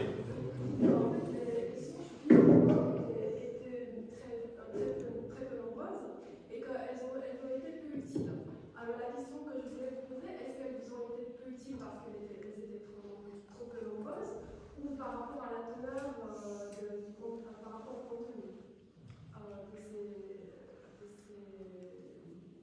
de ces sources? Première question. Et deuxième question, je voulais savoir, est-ce que indépendamment de la communauté juive, est-ce qu'il y a d'autres communautés, d'autres minorités, juste l'évoquer, pour que voilà, je puisse me faire un paysage mental de Ce sont deux bonnes questions, donc je vous remercie. Pour ce qui est de la première, alors non, je ne dirais pas que les sources juives sont peu nombreuses dans l'absolu. Peu nombreuses sont les sources juives susceptibles de m'intéresser dans ce livre. On essaye depuis maintenant 2 ans avec un certain nombre de collègues italiens de trouver de nouvelles sources, notamment ce qu'on appelle les responsables rabbiniques, chouk en hébreu. C'est-à-dire, un rabbin, on lui pose une question, il vous répond. Alors la plupart du temps, c'est pour des questions de vie quotidienne, de rituels, ce qui est caché, ce qui n'est pas caché, etc. Mais parfois, il s'agit aussi de politique là-dedans. Donc, je pense qu'il y a plus de sources que ce qu'on croit. Mais pour ce que j'ai fait moi dans mon livre, il y a assez peu de sources.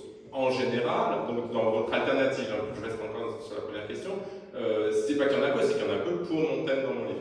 Même s'il y en a sans doute moins peu que ce que je sais aujourd'hui, mais on travaille à en trouver dans. C'est comme une mine, il faut creuser, trouver du minerai, et je pense que les responsables rabbiniques sont une bonne source. Mais par ailleurs, il y a beaucoup de sources. Il y a des sources, comme je l'ai dit, qui documentent la vie intellectuelle, scientifique.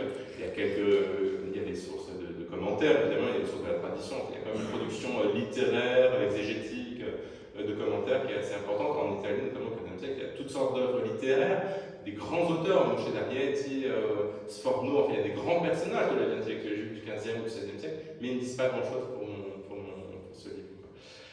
Et deuxièmement, les minorités. Alors, une minorité, on a tendance à l'essentialiser, à croire qu'elle existe, parce qu'en plus aujourd'hui on parle volontiers de minorité, de gens minorisés, des gens s'identifier éventuellement à une ou à plusieurs minorités. C'est quand même une construction de la part des historiens. On appelle minorité un groupe qui certes est minoritaire arithmétiquement, mais on lui prête une cohésion qui là où il n'a pas. Enfin, je veux juste vous dire avant de répondre que c'est un concept problématique, quoi. Et si on parle on parle jamais de la minorité des gens qui sont nés au mois de janvier, je veux dire, enfin, pourtant ils sont 15 sur 12, mais ça n'a pas beaucoup de sens. Donc, il ne faut pas trop rigidifier ces minorités. Au Moyen-Âge, sur le plan religieux, les minorités, l'historiographie a évolué, mais enfin, la seule vraie altérité religieuse respectée, acceptée, bénéficiant d'une présence millénaire, protégée en gros par le pape, en chrétienté et aussi en islam, enfin, mais en chrétienté, ce sont les juifs. Les hérétiques, on les fait reculer, c'est pas vrai qu'on les met sur le bûcher au bout d'une seconde, c'est beaucoup plus compliqué que ça, mais enfin, on a quand même vocation à faire reculer l'hérésie. Le paganisme, on le fait reculer, mais en 1500 c'est fini le paganisme, il y a eu des traces jusqu'au XIIIe, XIVe siècle. Voilà, donc les païens, les hérétiques, les minorités religieuses. Alors ce qui est un peu plus compliqué, c'est l'islam, parce qu'en fait, en Italie, en Espagne, dans la péninsule ibérique, et puis même ailleurs, il y a des populations musulmanes de passage. Enfin, à Venise, il y a des Turcs, enfin, bon, mais il n'y a pas de population musulmane nombreuse, à part dans le cas ibérique évidemment, pour l'Europe médiévale. Donc pour vous répondre, on peut construire une minorité, on peut réfléchir à la façon dont certains groupes sociaux, selon leur orientation idéologique, religieuse, sexuelle, constituent des minorités, mais une minorité qui, sans s'appeler minorité, hein, mais se pense un peu comme telle, je pense qu'il n'y en a pas beaucoup d'autres que les juifs, en tout cas à l'époque. Voilà, c'est une question compliquée, enfin, des sentiments d'appartenance de groupe, il y en a plein d'autres. Enfin, il y avait sans doute des cultures populaires, des cultures paysannes, des cultures monastiques, mais ce n'est pas une minorité au sens où vous voulez l'entendre, je pense. On ne parlera pas de la minorité des moines. Quoi. Donc une minorité constituée comme ça, je pense que les juifs constituent un cas assez exceptionnel, parce que je le répète souvent aux étudiants, enfin, voilà, vous traversez l'Occident du nord au sud et de l'est en ouest au Moyen-Âge, vous ne verrez pas beaucoup d'altérités religieuses acceptées, ayant pignon sur rue et protégées par les autorités, à part les juifs. Alors, ça ne veut pas dire que de temps en temps il n'y a pas des problèmes et des violences, ils sont inférieurs. Ils sont en incertitude, je crois que c'est le maître mot. Cette incertitude qui fait que demain vous pouvez devoir fiche le camp, demain le prince peut résilier la condotta, demain ça peut tourner vinaigre et vous faites saccager votre boutique et parfois même violenter, parfois même tuer, pas très souvent en Italie mais ça arrive. Donc il y a l'incertitude mais ils sont protégés. Quoi. Donc c'est une minorité assez exceptionnelle de ce point de vue-là. Et je le dis sans aucune... alors il y a des débats entre historiens, on va en reparler, mais moi je suis plutôt de ceux qui sont pessimistes, c'est-à-dire il y a beaucoup de gens qui ont insisté sur les échanges, les interactions, les amitiés, on s'offre des choses, on est très copains avec les voisins. Oui, mais je crois que l'arrière-fond de tout ça, c'est quand même l'incertitude. Donc je suis plutôt sur une ligne pessimiste, entre guillemets, mais enfin c'est une minorité qui est protégée, ça on ne peut pas le nier à mon avis. Oui, je voudrais savoir votre position par rapport au prince. Encore une fois, vous avez évoqué les princes et la république. Et donc, les princes ont été sans doute bienveillants et plus favorables, d'après ce que vous dites, que la république. Et donc, je me demandais si c'était pas parce que. Est-ce qu'ils n'étaient pas eux-mêmes plus libres? Est-ce qu'ils avaient plus la possibilité d'agir par eux-mêmes en conscience, en tant qu'individu, plus individualiste que les républiques? Les républiques, elles seraient plus comme collectivistes et donc ne pouvant pas agir véritablement seuls devant rendre des comptes, devant être plusieurs en une décision. Et je me pose cette question. Si les princes, vous avez davantage de liberté, d'individualité pour prendre leurs décisions ou pas, si c'était simplement. Merci.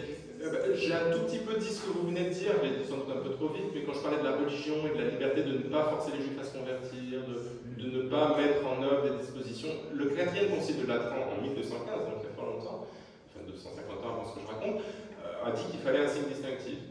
D'un coup de plume, le prince peut exempter des gens dans son territoire du port du signe distinctif. Et ce n'est qu'un exemple parmi de nombreux exemples de cette liberté. Donc je souscris à votre idée d'une plus grande liberté, d'une volonté aussi parfois d'affirmer sa puissance en faisant quelque chose qui se démarque de la norme ou de l'usage courant. Oui, je souscris tout à fait. En revanche, ce qui me paraît difficile à formuler, c'est de dire que quand on est soit quand on est on est plus libre. Mais pourquoi quand on est on serait plus bienveillant à l'égard des juifs? On pourrait décider que quand on est plein, on est bienveillant à contrario, c'est quand on est un que... Donc, ça ne règle pas toute la question. Mais oui, je dis absolument ce que vous venez de dire, qu'il y a une liberté, une sorte de libre arbitre, de capacité d'action. Ce sont des hommes et des femmes, ils ont des sentiments parfois amicaux, ils sont plus ou moins tolérants, plus ou moins fervents dans leur foi, plus ou moins ceci ou cela. Donc il y a évidemment une variation qui est plus grande quand c'est un seul individu qui en décide. Et le cas du marquis de Ferrare qui joue aux cartes avec Tusbeck et ça fait gronder la ville parce qu'il n'a pas procédé aux nominations auxquelles il devait procéder est un exemple un peu archétypique, mais, enfin paroxystique plutôt, mais intéressant de cette capacité parfois de nouer des amitiés. Francesco Sforza, le premier duc Sforza de Milan, a visiblement noué avec Mano de Pavie, dont je parlais tout à l'heure, des relations d'amitié. Il l'a fait rentrer dans ses familiers. Familiers, ça veut dire qu'ils vivaient ensemble, mais c'est un titre honorifique, familiaris. Et il lui a concédé des privilèges, enfin.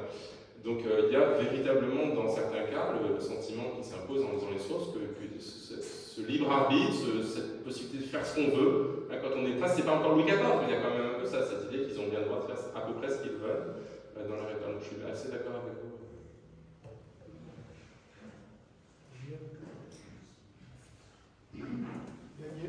Daniel, et puis la dame en bleu. Pierre, merci pour cette très belle conférence foisonnante où on retrouve tous les. Non, la voix qui porte, c'est celle-ci. Où l'on retrouve tous les vecteurs chers aux médiévistes, la prédelle de Paolo Puccello, les chroniqueurs juifs du XVIe. Vous avez cité Joseph Apollon, on peut plus citer Samuel Auguste, qui fut assez rare et qui a traduit la Bible pour Donia Grazia d'Espagne, etc. Moi, je voudrais dire juste le parallèle qui m'est venu à l'esprit entre ce que vous décrivez, la tolérance péninsule italienne, qui est tangible, avec la Provence du roi René, où véritablement, pour le roi René, dans la deuxième moitié du XVe siècle, il meurt en 1480 et à sa mort, après sa mort, tout se gâte. Et d'ailleurs, les Juifs qui vont devoir fuir et quitter le comté de Provence à la fin du XVe pour aller en Italie, et plus loin, dans les Balkans, etc. Mais on retrouve vraiment, il y a un parallèle formidable.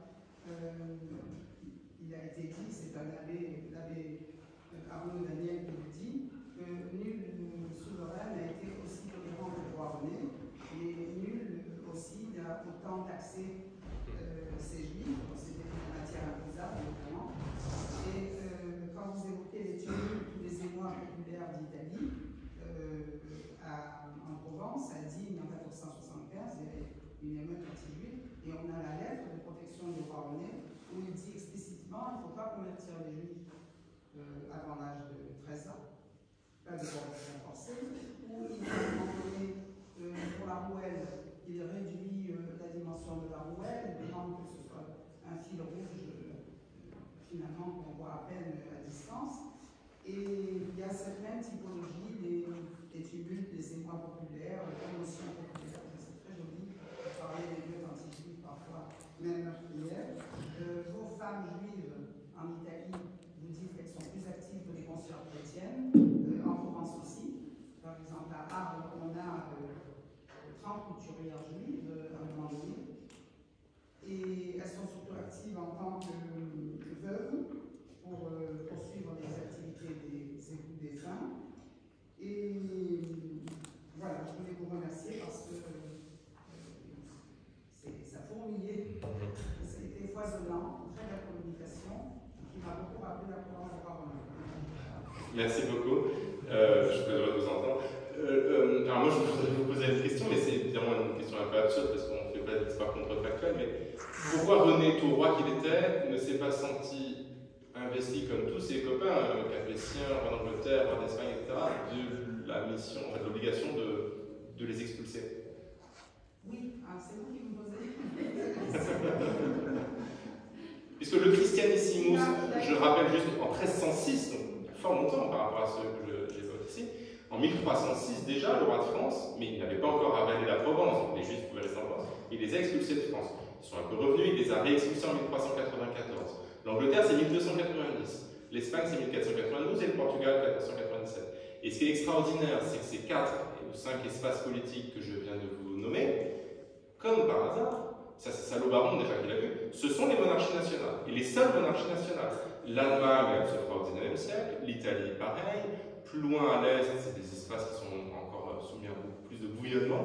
Le Portugal, c'est les plus vieilles frontières d'Europe. Hein. Portugal, Espagne, France, Angleterre. Voilà, c'est les 4 premières monarchies nationales qui expulsent leurs juifs. Donc, pourquoi le roi René ne l'a pas... On l'a appelé le bon roi René, il a des traditions de tolérance et de bienveillance. Il était très entouré par ses sujets juifs, palestiniens. Il estimait les Juifs, mais par ailleurs, les Juifs devaient faire des dons gracieux tout le temps, pour la reine, pour des dons en argenterie, etc. Il était lucide et il avait vu qu'ils étaient diligents, zélés, qu'ils contribuaient à la prospérité du comté de Provence, qui était indépendant effectivement du royaume de France. Et lorsqu'il y a eu, mais il ne répugnait pas éventuellement à convertir les Juifs, mais pas de façon forcée. Il y a eu un René d'Anjou néophyte à Pertuis, par exemple. Il a parlé plus d'une conversion.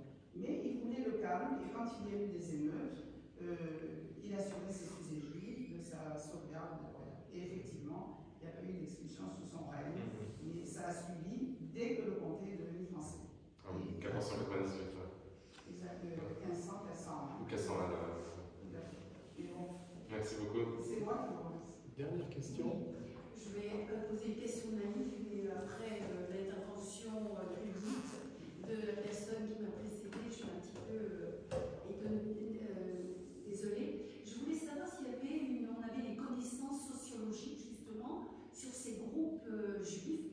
Si vous avez mentionné leur provenance de certains qui venaient donc des pays du Nord, est-ce qu'on sait s'il y en avait qui venaient d'ailleurs, du Levant par exemple, ou d'autres provenances?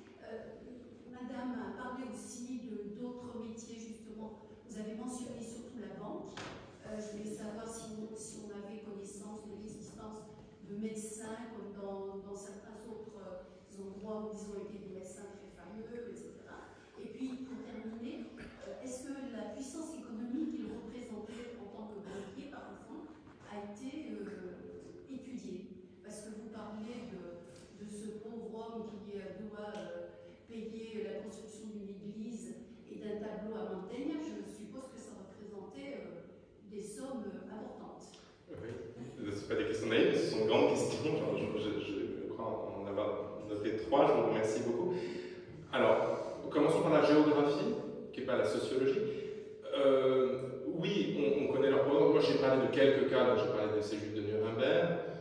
Ça, c'est des choses assez connues. En gros, si vous figurez la botte italienne, ce qui m'intéresse moi, c'est les parties assez septentrionales de celle-ci.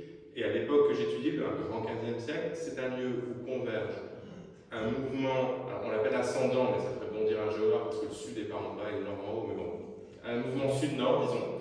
Donc des gens qui ne quittent pas encore le Midi parce qu'ils auraient été expulsés, ça c'est seulement au XVIe siècle que l'expulsion d'Espagne touche l'Italie du Sud. Mais quand même, ils viennent de Rome ou du sud de l'Italie parce qu'il y a des opportunités économiques dans le nord. Donc on voit arriver dans la plaine du Pô, dans l'Italie que j'ai étudiée moi, et les pourtours Piémont et Alpin, des Juifs italiens. Et on voit très bien, ils ont des noms d'origine italienne, ils sont de Norcia, comme le type de Mantoue, ils sont d'Émilie, ils sont de Romagne, ils sont des Marches, etc.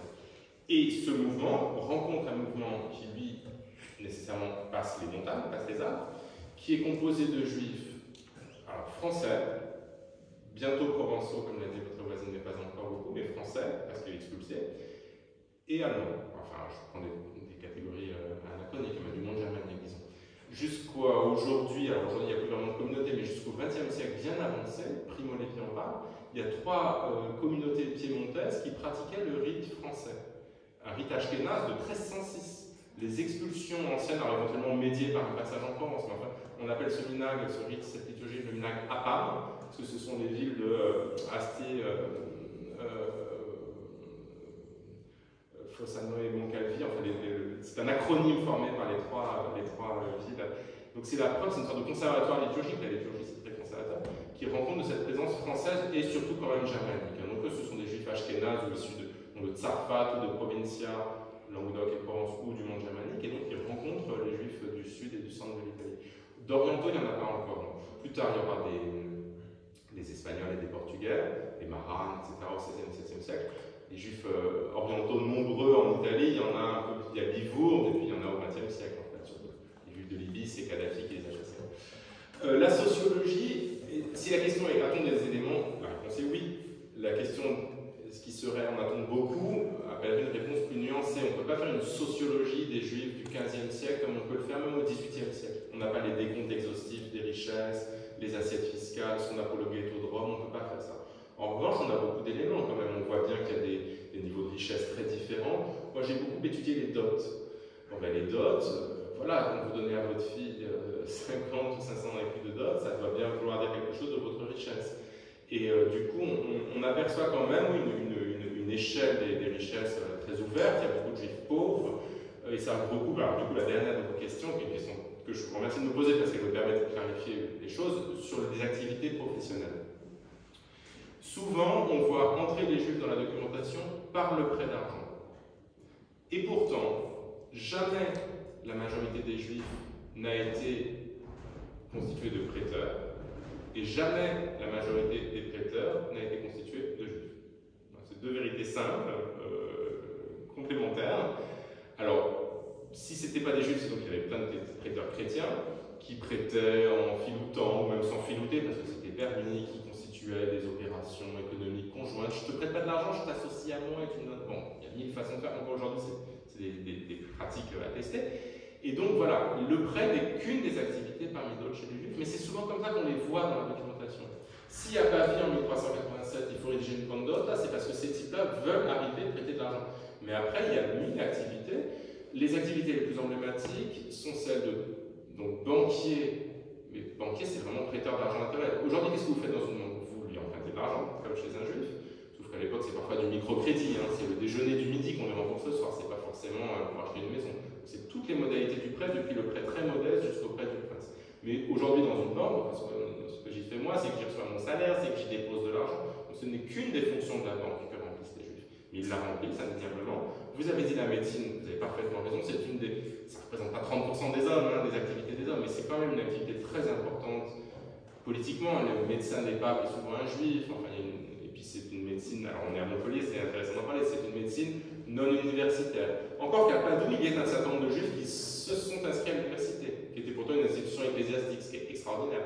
C'était des clercs, entre guillemets, parce que quand on est étudiant, on n'est pas vraiment clerc, mais théoriquement, on est clerc le temps de ses études, parce qu'à l'époque, c'est une institution religieuse, et juive. Donc, des prêteurs, des médecins, pas d'avocats, et des commerçants, des artisans, beaucoup. Moi, j'en croise dans les sources qui sont des ingénieurs, qui sont des. Je peux construire des ponts, un peu comme quand Léonard de Vinci écrit. Il y a une lettre très comparable à celle de Léonard de Vinci, qui n'était pas juif, qui propose ses services au duc de Milan. Il y a un type qui arrive du monde de France et qui dit: je peux construire des ponts, des arts, je suis un ingénieur, je peux faire toutes sortes de choses utiles sur le champ de bataille, des fêtes. Enfin, c'est très très intéressant. Et puis des métiers plus modestes, le chiffon, hein, la chiffonnerie, pas le chiffon au sens schmattès, pas argotiquement le fait de vendre des vêtements, mais le fait de récupérer dans les sociétés pauvres les vêtements, non pas une vie, mais on 10 vies, hein, jusqu'à ce qu'on récupère même la matière première. Et donc les chiffonniers dans certaines parties de l'Italie sont souvent juifs, à Rome par exemple. Donc il y a beaucoup de métiers, plus tous les métiers internes aux communautés, le boucher, le chantre, le lecteur. C'est des sociétés assez alphabétisées par rapport aux chrétiens, les sociétés juives, y compris chez les femmes. Pour savoir lire, il faut avoir appris à lire. Il y a des enseignants, il y a des instituteurs pour la lettre, etc. Donc il y a une grande richesse. Oui, il y a tout un art de profession. Mais une vraie sociologie des populations juives du XVe siècle me paraît pour l'Italie difficile à mettre en œuvre. Mais on a clairement des informations. Merci. Merci Pierre pour ce bel ouvrage qui met en lumière ce judaïsme transalpin. Le ciel va s'assombrir avec l'expulsion des Juifs de la péninsule ibérique et l'apparition du ghetto, hein, qui vient de l'italien ghetto gettare, sur une fonderie, ce que vous appelez une expulsion intérieure. Et quelque part, cela va permettre, et c'est voilà des cas exceptionnels sur le vieux continent, une présence continue des Juifs en Italie. Merci à Pierre pour sa venue à Montpellier. Il va vous dédicacer son ouvrage et nous nous retrouvons dans 3-4 jours, dans cette même salle à 19h, avec Sonia De Villers pour un autre ouvrage non moins passionnant, à l'époque contemporaine, Les Exportés. On va parler des Juifs de Roumanie qui ont été monnayés par Ceausescu. Voilà, bonne fin de soirée, à bientôt.